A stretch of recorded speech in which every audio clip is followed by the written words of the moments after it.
It is great to be in worship with you, and I know that some of you would say, I can't believe the weather we're having. Some of you say, back when I was a kid, I had to walk in snow like this to school every day, all year long, uphill, both ways, on and on and on and on and on. I know. Seriously though, we do need to be praying for those that this kind of a day is a burden in their lives, not just an inconvenience, can't get out of my driveway, but it's a burden in some people's lives. And of course, praying for the many that are taking care of things out there so that the rest of us have a fairly normal day. And so we are thankful for all of them, and we are blessed today to have a nice, warm place. I thought we'd pause even now and just together lift our voices as we just bow our heads and we pray the Lord's Prayer together. Let's pray. Our Father, who art in heaven, hallowed be thy name. Thy kingdom come, thy will be done, on earth as it is in heaven.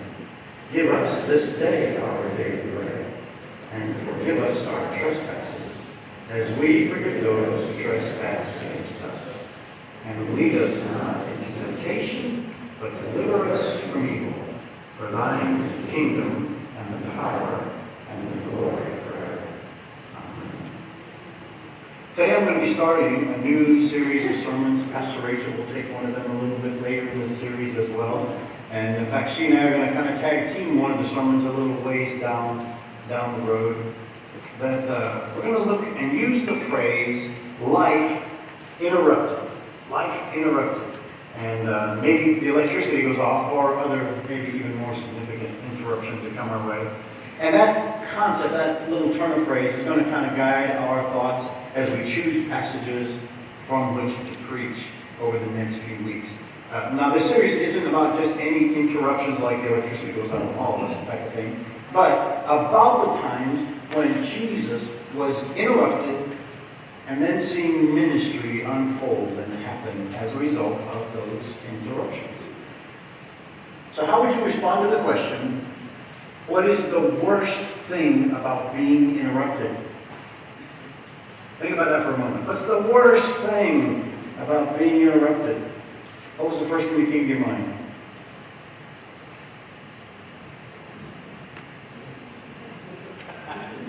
Inconvenience? Or I forgot what I was doing. Did you remember me now? I forgot what I was doing? Yeah. Well, let me flip the coin. You know I would. What is the best thing about being interrupted? What's the best thing about an interruption?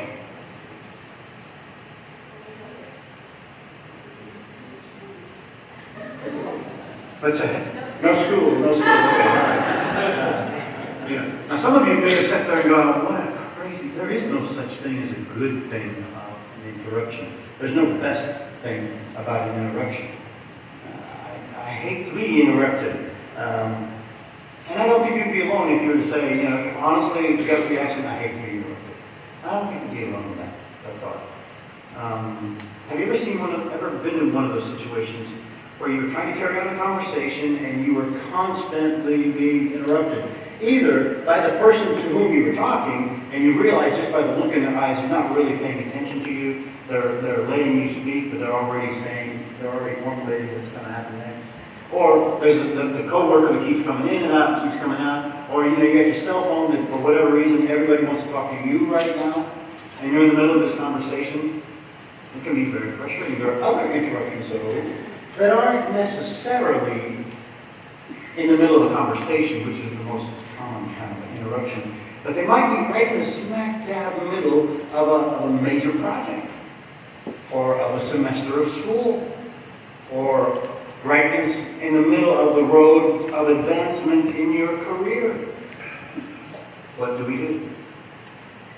How do we respond to sudden illness right in the middle of a semester of school that might mean you have to take incompletes in all your classes and do them all over? Or what about a pregnancy, planned or not, just as you're about to move up in the company? What about the time someone comes up and challenges you in some level, and that ends up just changing your life in a big way. It isn't always a pleasant event.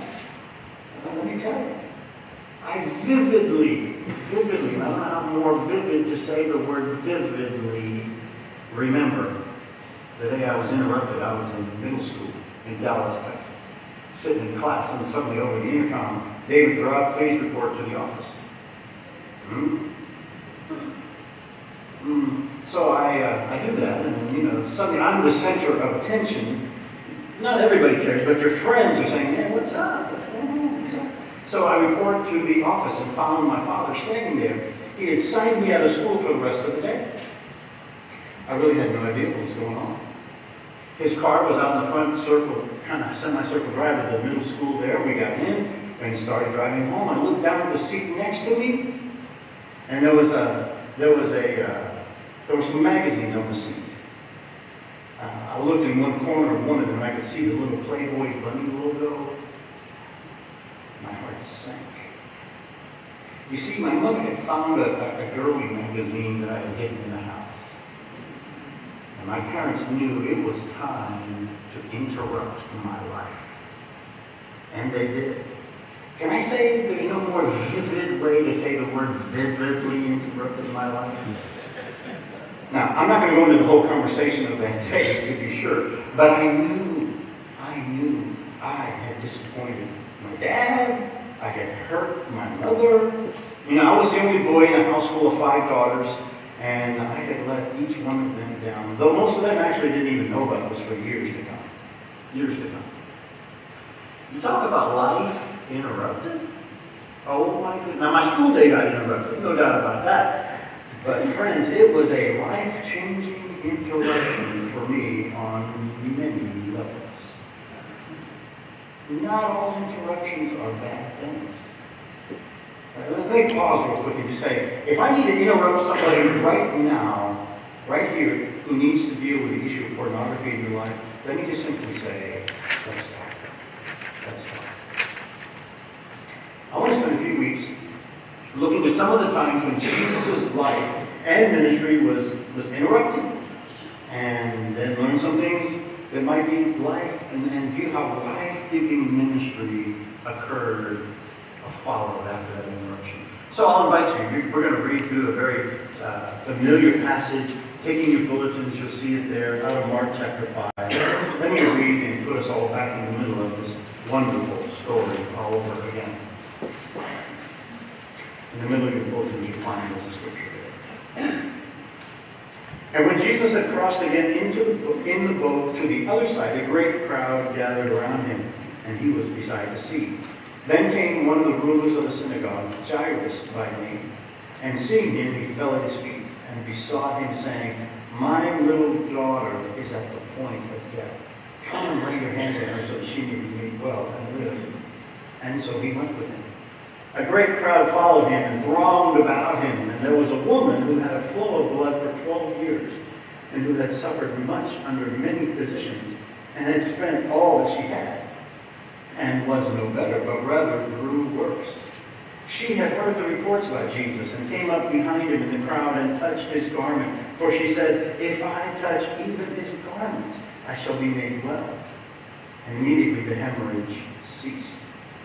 And she felt in her body that she was healed of her disease. And Jesus, perceiving in himself that power had gone forth from him, immediately turned about in the crowd and said, "Who touched my garments?" And his disciples said to him, "You see the crowd pressing around you, and yet you say, 'Who touched me?'" And he looked around to see who had done it. But the woman, knowing what had been done to her, came in fear and trembling, and fell down before him, and told him the whole truth. And he said to her, "Daughter, your faith has made you well. Go in peace and be healed of your disease." While he was still speaking, there came from the ruler's house some who said, "Your daughter is dead. Why trouble the teacher any further?" But ignoring what they said, Jesus said to the ruler of the synagogue, "Do not fear, only believe." And he allowed no one to follow him except Peter and James and John, the brother of James. When they came to the house of the ruler of the synagogue, he saw tumult and people weeping and wailing loudly. And when he had entered, he said to them, "Why do you you make a tumult and weep? The child is not dead, but sleeping. And they laughed at him. But he put them all outside and took the child's father and mother and those who were with him and went in where the child was. Taking her by the hand, he said to her, Talitha Kumi, which means, little girl, I say to you, arise. And immediately the girl got up and walked. She was 12 years of age. And they were immediately overcome with amazement. And he strictly charged them that no one should know this, and told them to give her something to eat. This is God's word for us today. Our response is, thanks be to God. So Jairus, religious leader of the synagogue, comes and falls at Jesus' feet and is pleading with him on behalf of his 12-year-old daughter. Come heal my 12-year-old daughter. Jesus had not planned on visiting Jairus' house that day. Jairus surely had not planned on making such a scene in front of the entire town that day. But you know, when life gets interrupted, Jesus will always respond. Let me say that again. When life gets interrupted, Jesus will always respond. Whose life got interrupted more that day? Jesus or Jairus? Jairus suddenly realized that his options had narrowed down to one: Jesus. Jairus was willing to throw his personal reputation out the window in order to save his little daughter. Did he know Jesus? Did he know Jesus could heal her? Well, we don't know. We only know he was not going to let his reputation or his pride stand in the way of what he thought was best for his daughter. Jairus expressed his faith in Jesus' ability. In fact, in Jesus' very identity, when he came and he bowed down before him. The text tells us he fell at his feet.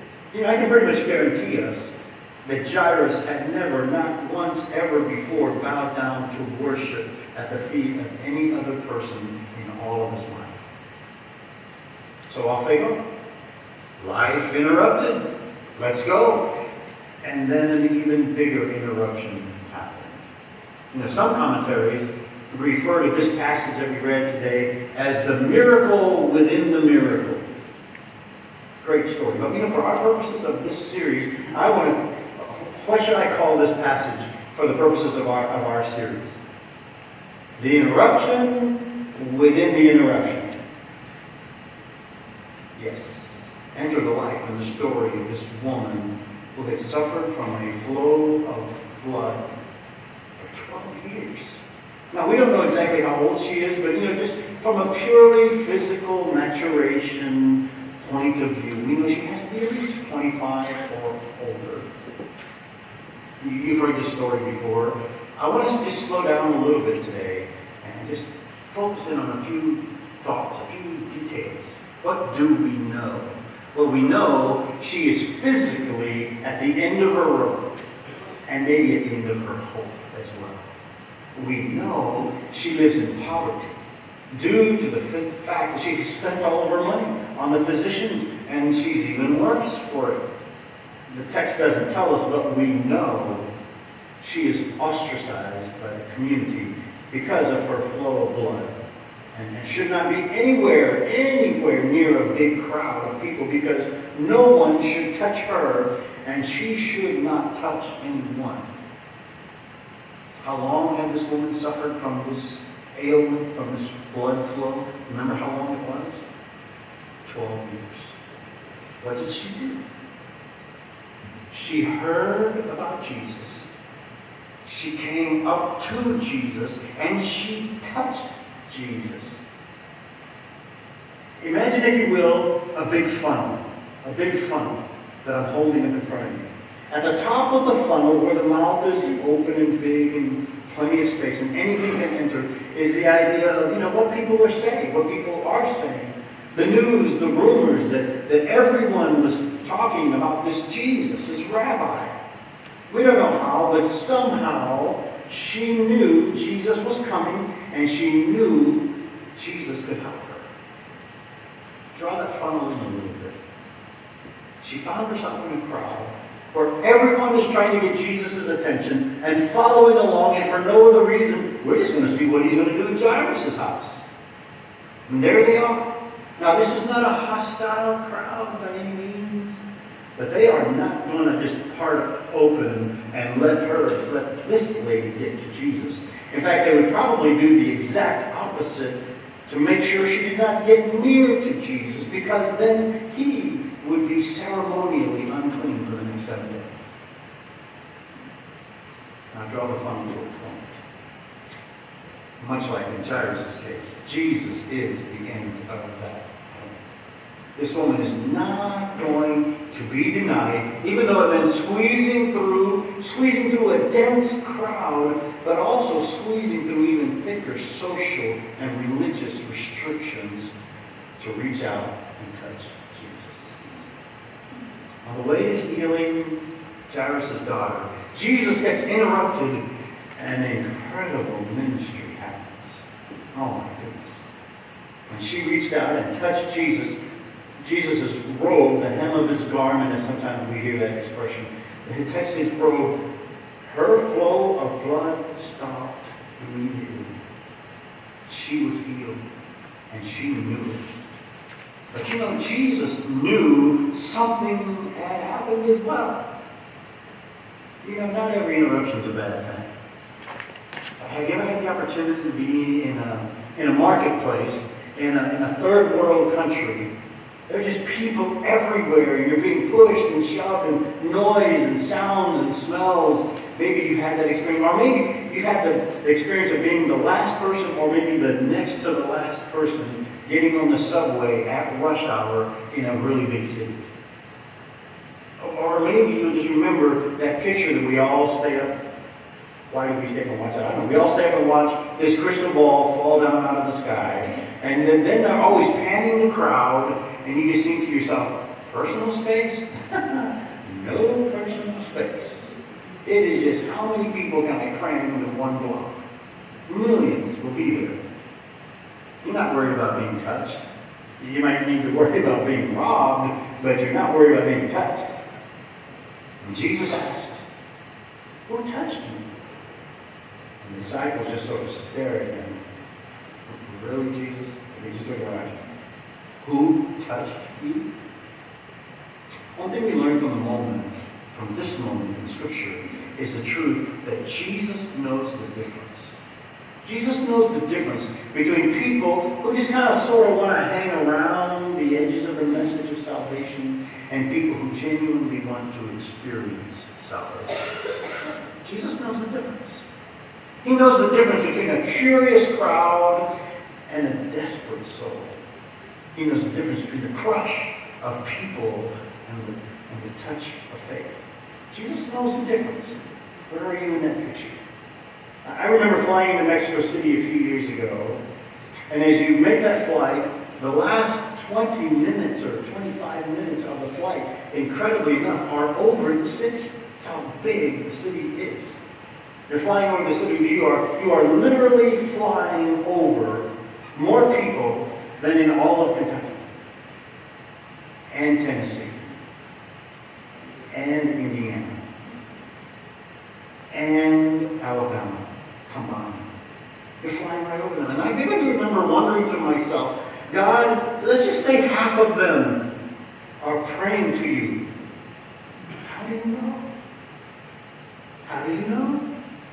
And then all those voices, how do you know? And then I have to, my more cynically spiritual side of me ask, and why do you care? And then the Lord reminded me of this story. This story.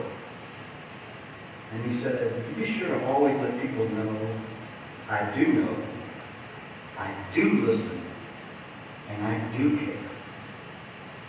I was flying over millions of interruptions, and God was listening to each and every one of them. I love how Jesus responded to this woman. She remains unnamed to us, but no doubt everybody in town knew her by name. And she came forward and revealed all that had just happened in her life, the flow of blood that had ceased, the healing of her body. And then she heard the most powerful word she could have ever heard. And it wasn't the your faith has made you well. It wasn't even the go in peace and be healed of your disease phrase. No, it was the single word, daughter. Daughter. The same word Jairus used just a few verses earlier to identify how precious and important his mission was. His 12-year-old daughter. It's the same word Jesus used when he healed this 12 years of suffering woman. Daughter. I mean, it's the most tender word that can be used to address a female in that day. Suddenly, this event has gone from a healing to an adoption. Daughter, my child. Jesus not only reached out to her physically, which he did, but he reached out to her socially. Suddenly, his name, his protection were draped around this woman, just as if he had taken off his cloak and placed it over her head and shoulders. That's my daughter. What an interruption. What a life interrupted. What a life-changing moment. Maybe Jesus used the word daughter as much for Jairus as he did for the woman, because we are still in the middle of another interruption. Can you just imagine Jairus? What he was doing, what he was thinking, while Jesus is being interrupted on the way to healing his daughter. And indeed, his worst nightmare comes true. A servant came, you remember how we read it, interrupted them, and told Jairus his daughter was dead. No need to bother the master anymore. That interruption probably made Jairus' heart stop. But Jairus had just witnessed the healing of this woman, now daughter of Jesus, who had suffered for many years from her flow of blood, and his daughter she'd suffered as many years from her flow of blood as his daughter had even been alive. He had just seen exactly what he was asking for. And Jesus tells him, remember what Jesus said? Do not fear, only believe. And they kept going to Jairus' house. Can you imagine Jairus' emotions churning just over and over and over inside him? His emotions right now. He thought he was bringing a healer to his daughter's bedside, and now, for practical purposes, he's just bringing a special guest speaker to speak at the funeral. But a great truth of Scripture emerges from the next few moments in Jairus' life. When we get to the house, when they get to the house, the mourners, probably some of them professional mourners, as was very common in that day, had already gathered, had already begun.